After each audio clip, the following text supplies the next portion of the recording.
Hello दोस्तों, welcome to our channel. जैसा कि आप सभी जानते हैं, आज हम बात कर रहे हैं कुछ किचन के में रखे हुए सामान के बारे में, तवे के बारे में। दोस्तों, किचन में ही है हमारी सेहत का राज और हमारे घर में सुख शांति और समृद्धि का राज छुपा हुआ है। इसलिए हमें छोटी छोटी बातों का ध्यान में रखना चाहिए। जैसे कि आप सभी जानते हैं, तवा हमारे किचन में सबसे महत्वपूर्ण पार्ट है। उसके बिना हमारे घर में रोटी भी नहीं बनती है। रोटी बनेगी ही नहीं तो हम खाएंगे क्या। तो दोस्तों, तवे का बहुत बड़ा महत्व बताया गया है वास्तु के हिसाब से। इसे हम किसी खास जगह पर रख करके अपने घर में सुख शांति और समृद्धि भी बना सकते हैं और सेहत भी अच्छी रख सकते हैं। तो दोस्तों, मैं इस बारे में कुछ टिप्स बताने जा रही हूँ, उसे ध्यान से सुनिए और अपने घर में अमल भी कीजिए। जैसे कि आप सभी जानते हैं दोस्तों, रात को खाना बनाने के बाद हमें तवे को हर रोज धोकर साफ सुथरा करके रख देना चाहिए। इससे अन्नपूर्णा माँ प्रसन्न होती है और घर में अन्न की समृद्धि होती रहती है। घर में कभी भी खाने की कमी नहीं होती। पॉइंट नंबर 2 है दोस्तों, जब आप सुबह खाना बनाने जाएं, तवे को सबसे पहले गर्म करें, फिर उस पर हल्का सा नमक डाल दीजिए। ध्यान रखें कि नमक में किसी भी तरीके का कोई और अन्य पदार्थ नहीं मिला होना चाहिए। मतलब ना उसमें हल्दी होनी चाहिए, ना ही लाल मिर्च, कोई और पदार्थ उसमें मिला हुआ नहीं होना चाहिए और सादा नमक ही लेना है।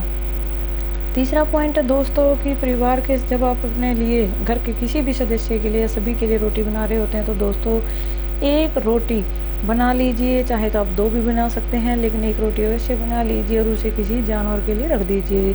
गाय को खिला दीजिए, कुत्ते को खिला दीजिए, या उसके टुकड़े करके छत पर पशु पक्षियों के जो पक्षी होते हैं, चिड़िया होती हैं, उनके लिए आप डाल सकते हैं। इससे क्या होता है दोस्तों, जो घर की नकारात्मक ऊर्जा समाप्त हो जाती है और सुख शांति घर में बनी रहती है।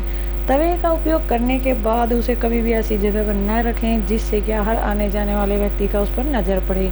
दोस्तों, उसे साफ़ सुथरा करके साफ़ सुथरी जगह पर रखना चाहिए।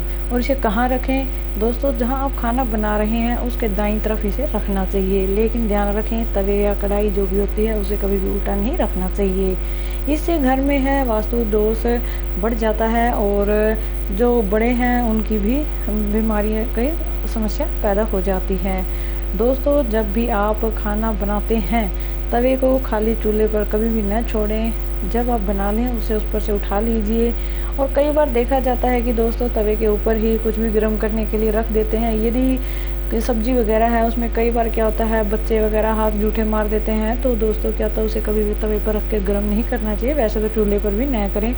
बच्चों को सिखाएं कि सब्जी उसमें वापस न डालें। दोस्तों, गर्म तवे पर कभी कभी क्या होता है कि पानी डाल दिया जाता है जिससे कि छन की आवाज़ आती है और इससे क्या होता है, जीवन में मुश्किलें पैदा हो जाती हैं। क्योंकि इससे वास्तु दोष होता है और वास्तु दोष की वजह से घर में अनेक समस्याएं पैदा हो जाती हैं। कभी भी गर्म तवे पर पानी न डालें, ठंडा होने के बाद ही उसे साफ़ करें। अब साफ़ कैसे करें?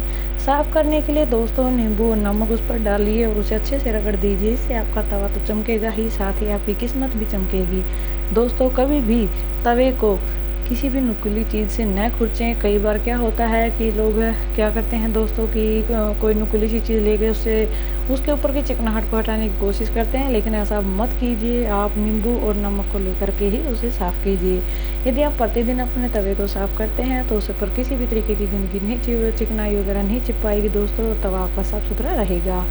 तवे को कभी भी जूठा न करें, ना उसके ऊपर जूठी सामग्री रखिए। इस बात का हमेशा ध्यान रखिए, क्योंकि तवे के लिए पर ही हम सभी के लिए खाना बनाते हैं दोस्तों। डेली हमारे घर में ये यूज होता है। इसकी पवित्रता का ख्याल हमें अवश्य रखना चाहिए। घर में हम जितनी भी स्वच्छता का ध्यान रखेंगे दोस्तों, विशेषकर रसोई में खाना बनाते हुए, क्योंकि इससे क्या होता है कि जो तवे पर खाना बनता है वह सभी के पेट में जाता है और पेट में ही स्वास्थ्य का रहस्य माना जाता है दोस्तों। यदि साफ स्वच्छता हम रखेंगे तो हमारा शरीर तो स्वस्थ रहेगा ही, साथ ही वास्तु दोष भी ठीक रहेगा, जिससे कि घर में सुख शांति और समृद्धि बनी रहेगी। दोस्तों, इसी तरीके के अन्य विषयों के साथ हम आपसे फिर से मुलाकात करेंगे। उम्मीद है आपको ये मेरी वीडियो अच्छी लगी होगी। मेरे चैनल को लाइक कीजिए, सब्सक्राइब कीजिए। Thank you so much.